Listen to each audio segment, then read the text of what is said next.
I am Mike Block. I am the Mission Engagement Director here at the United Methodist Conference Center here in Liverpool, New York.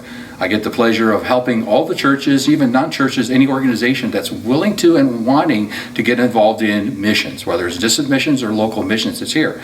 And for me to do this, it's a lot of time and it's a lot of effort to provide all this, and I'm very fortunate to have with me Mary Beth. Mary Beth. Hey, hi, I'm Mary Beth Ingalls. I am the Mission Volunteer Coordinator here. And what I do is help Mike with the groups that come in. Groups that come in from different organizations, whether it be churches or youth groups or even Boy Scouts, Girl Scouts, any organization that just wants to help.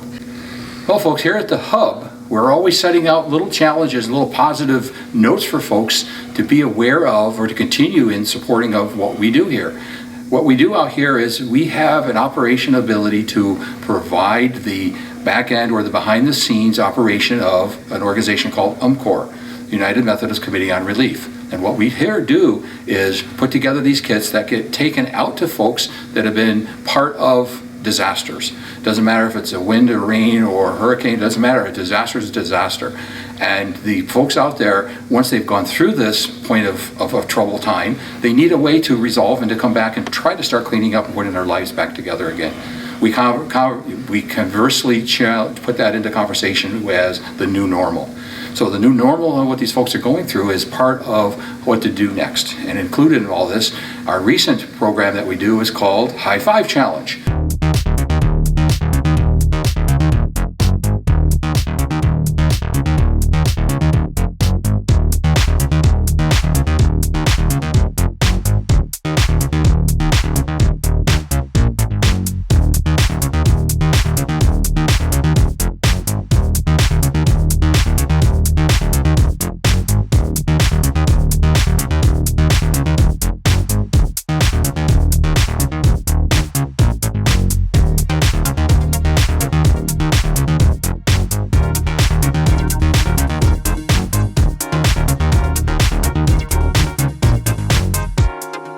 How many high fives can your church donate?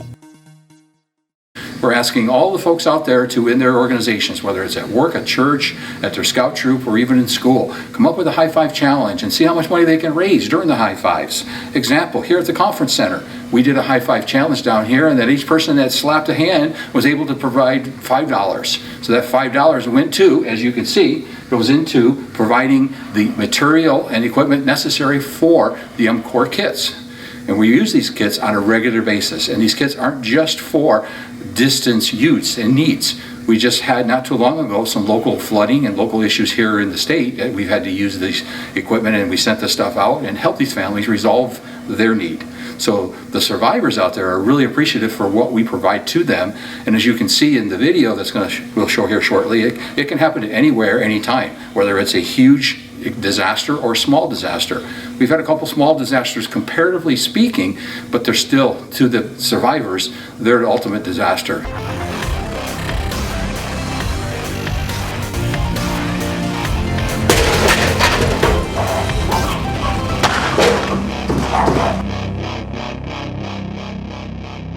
So our team got to Puerto Rico and now we're getting to work. We're in a little town called Atillo, which is known for having as many cows as it does people. And the house behind me got hit pretty bad by the hurricane. The whole sort of upstairs got completely torn away and torn down, and it's just debris everywhere. So our team is currently mucking out the upstairs part of this house.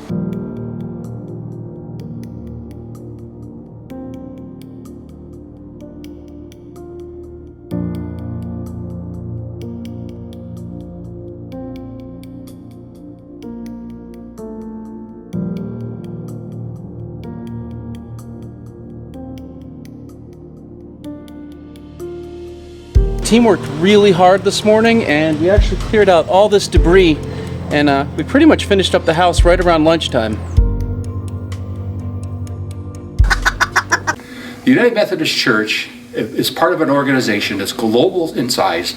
It's called UMCOR, United Methodist Committee on Relief. And what their whole purpose is, they provide the recovery resources, whether it's people and or items, to those that have been affected by a disaster. Disasters can be anything from a fire to a flood to a tornado. Whatever the disaster is in the local community, UMCOR will be there in a very short fashion of when it happened, as people are starting to go home, to be able to give them back their new normal in life. So United Methodists are very strong in this, and it doesn't have to be just United Methodists that are part of this organization. We're all part of it, no matter who you are, as long as you're willing to, one, be trained, be part of our organization of how to recover, and follow safety rules and regulations that we put into place, that we follow through UMCOR and other safety standard requirements. So why should we care about people all around the world? Why do we want to be the hands of Jesus? Because it's what we do. We help each other. We don't care who you are, anything that's going on. When there's a need, we're here to help. That's what we love to do. God places that on our heart, to be the hands of Jesus and to be the feet. When you're the feet of Jesus, you go too. We might go down in other countries across the world to help people in need. Bring the buckets, bring in the hygiene kits, bring in a work team, bring in our ERTs. We go in, we help people who have been devastated by whatever disaster has hit them. But by being the hands of Jesus, you're given that monetary donation to help the people who will be the feet of Jesus. And while that's a really important message, the other part of that message is that we don't require you to be in that same frame. We don't require you to be a church-going member or a person that's involved in your faith in church. If you are, great. That's not what we ask when we go out. We go out there and look for those in need. And there's where we'll put our hand out there and we'll offer our assistance. And that's all we can do is offer. And if they accept it, we're there willing to give it. And what's really great about Mission Hub is somebody has a strength, somebody has a weakness, but every piece of that works together. Teamwork. And that's what's great about it. Teamwork. Yeah. It's day 2 of the mission trip, and we're working on another house now. We're working on this house behind me. And the whole roof is messed up, so we're replacing the metal roof. It had a tarp on it, so we're taking off the tarp, and we're redoing the rafters, and we're putting a new metal roof up.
Of the many things that we respond to, of all the different types of natural disasters and such that are out there, you're about to see some footage out there of some opportunities that we get to respond that people have no idea what's happening or why it's going on.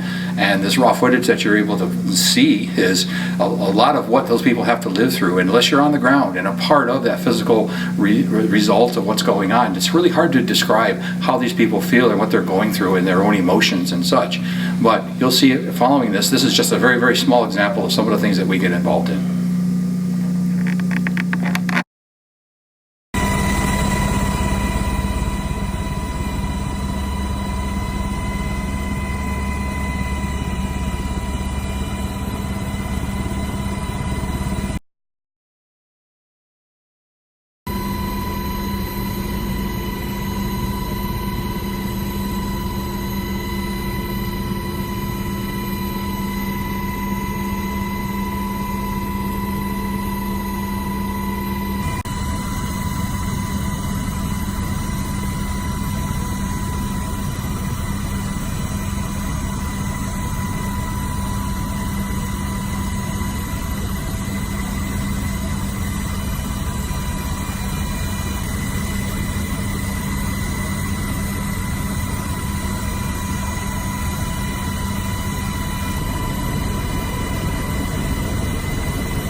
So I'm going to show you the hub. I'm going to show you some of the things we do here and the different kits that we do. So we're going to go into the hygiene room. And this hygiene kit is something that, you know, think about it. Your home is devastated, you got flooded or things are going on. Did you have time to grab a toothbrush or some soap? Maybe you want a dry towel. So these are one of the kits that we would give to you after disaster. So it comes with a towel, a washcloth, some Band-Aids, because you're probably going to need those, a bar of soap, a toothbrush, nail clippers, and of course you want to comb your hair. But the thing is, we send these down to Sager Brown in Louisiana, which is our main warehouse for UMCOR. And when it gets down there, they're going to add a tube of toothpaste because toothpaste expires and we don't want to put it in the kit and have it expire. We don't know how long it'll be on the shelves.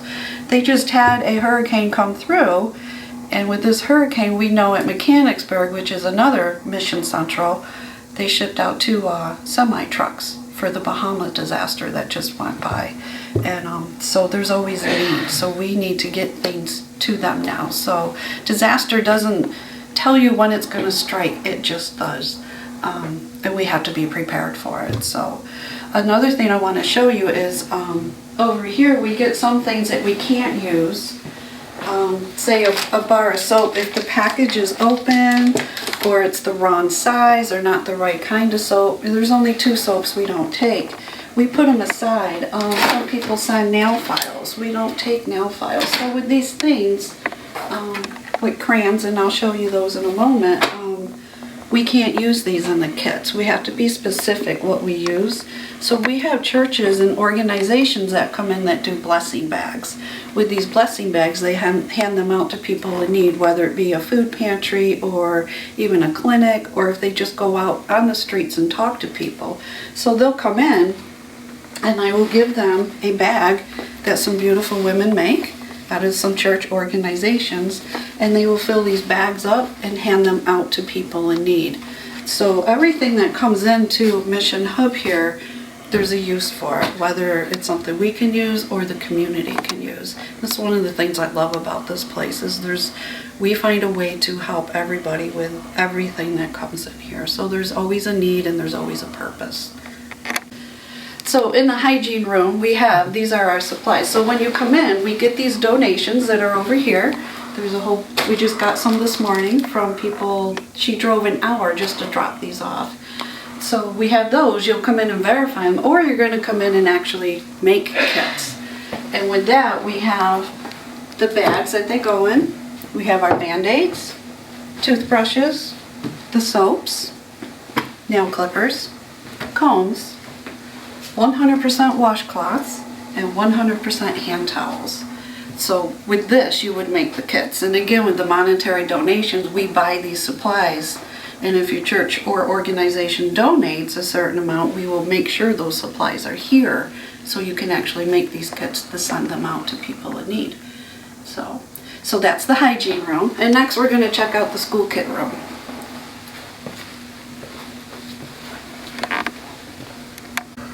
So over here is the school kit room. This is one of the stations we have, Station 3.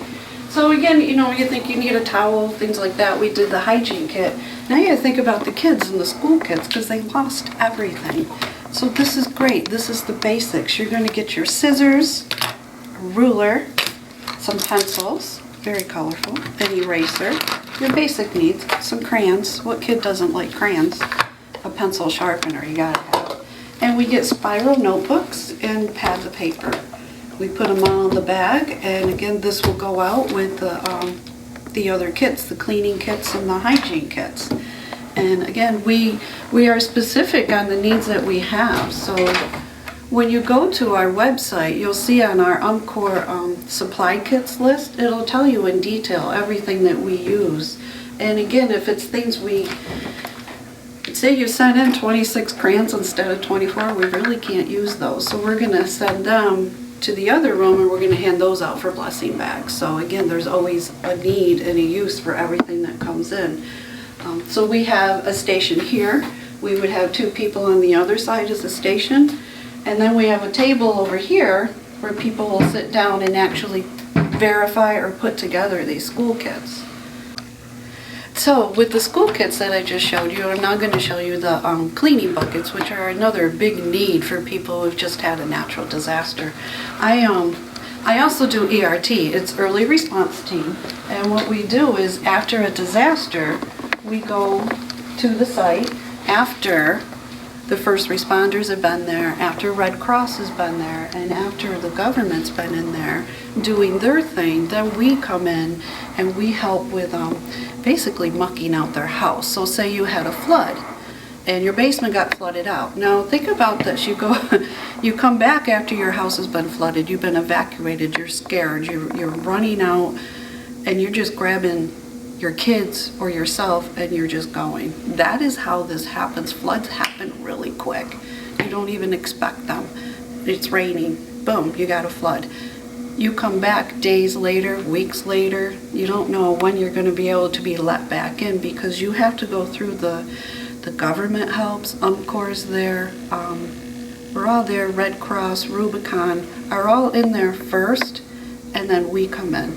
So we come in afterwards, we're going to muck out your basement, we might tarp your roof after the tree has been removed, and you're devastated. It needs to be cleaned. You might have trees in your basement, you might have all this mud, there could be feet of mud, and here's this group that comes in, the ERTs, which are through UMCOR, and we come in and we're cleaning out your house.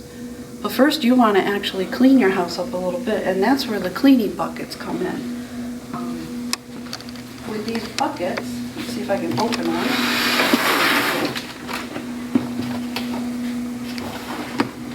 Again, your house has been devastated. These are hard to open sometimes.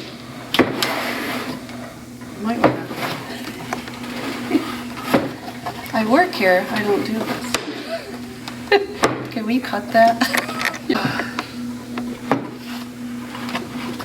I can't open it. Now I see what other people go through. There we go. Okay. So, with these cleaning buckets, they're a godsend. They really are. With these cleaning buckets, you are going to get a nice pair of working leather gloves. You're going to get, these are N95 masks. These aren't just regular masks. These masks are made to protect you from the mold that is going to be in your house. You have some clothespins. You're going to want to hang things up to dry. You have some scrubbies. You're going to be cleaning things. You got some reusable towels. Kitchen gloves. You don't want to get that stuff all over your hands. It's not going to smell pretty. You got some air fresheners for you. We have your clothesline. A scrub brush. You're going to have to scrub some things. Bug spray.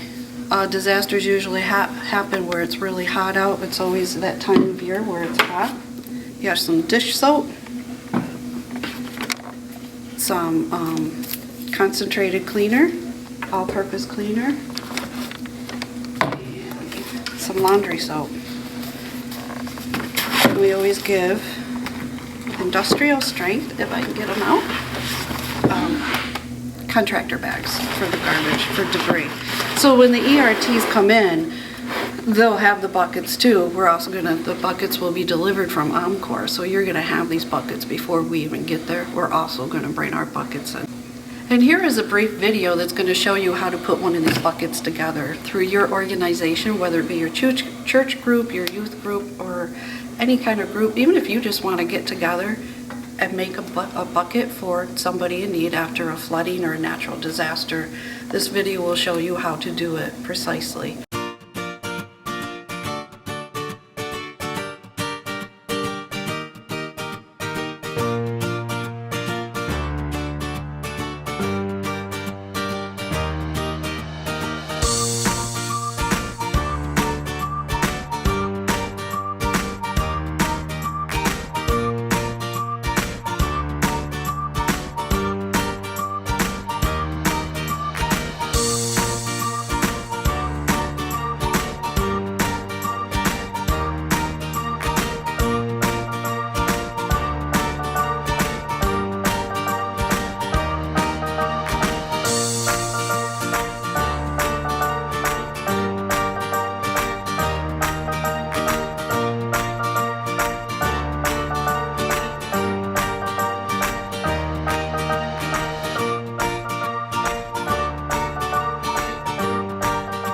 I'm going to hand this off to Mike.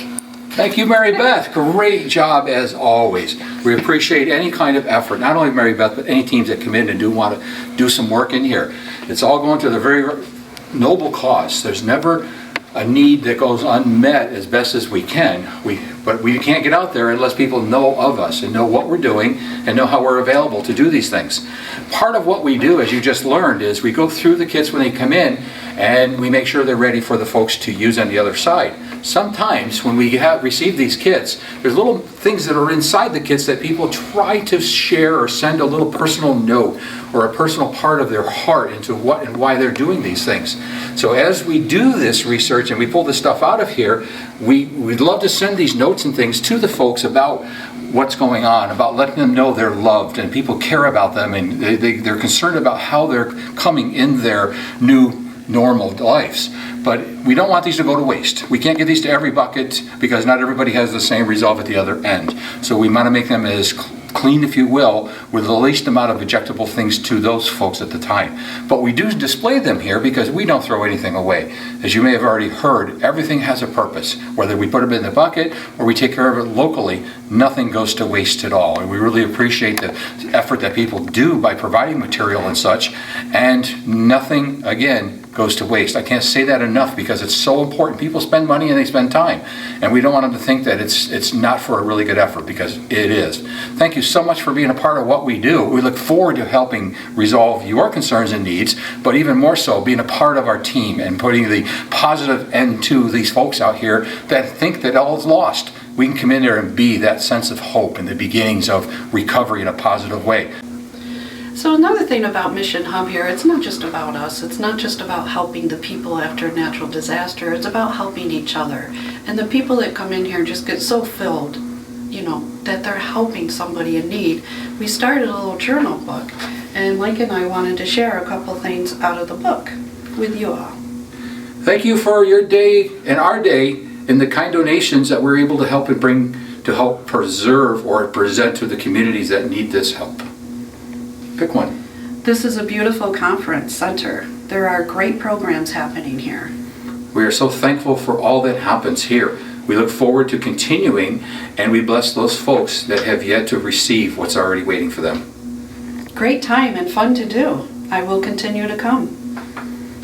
We can't wait until we can bring the kids out. Sorry. That's okay. We can bring the kids out and be a part of what's happening here.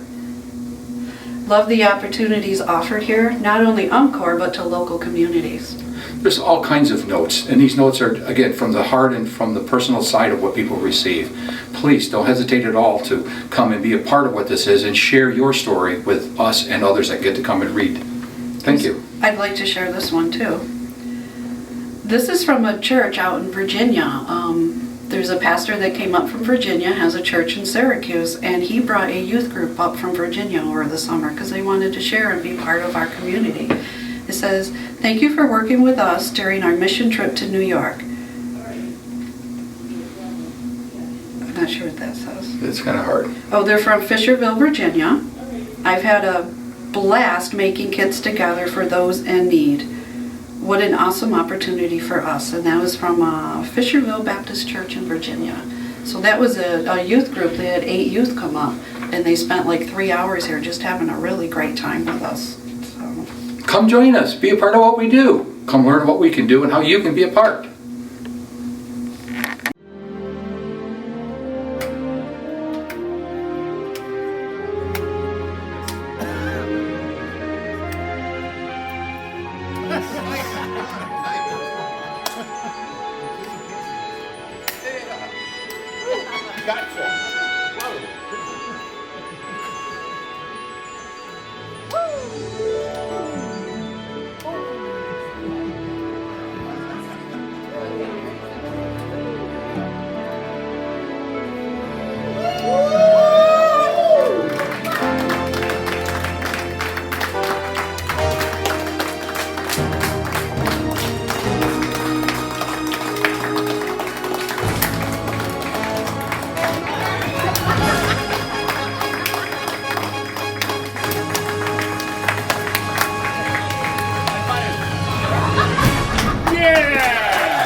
How many high fives can your church donate?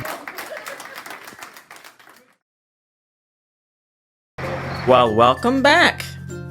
I'm still trying to bake the muffins. But finally, I think we're finished. I hope you enjoyed our show today. If you would like to make an order or donate muffins to charity, then please go to the website listed below. With every muffin order, we donate muffins to the charity of your choice. I call it giving your dough to charity. I also encourage you to donate directly to the featured charity today by going directly to our website and getting their information. Thank you very much for watching, and keep on dancing through life by giving to others through love. Let me finish baking these muffins, and see you next time.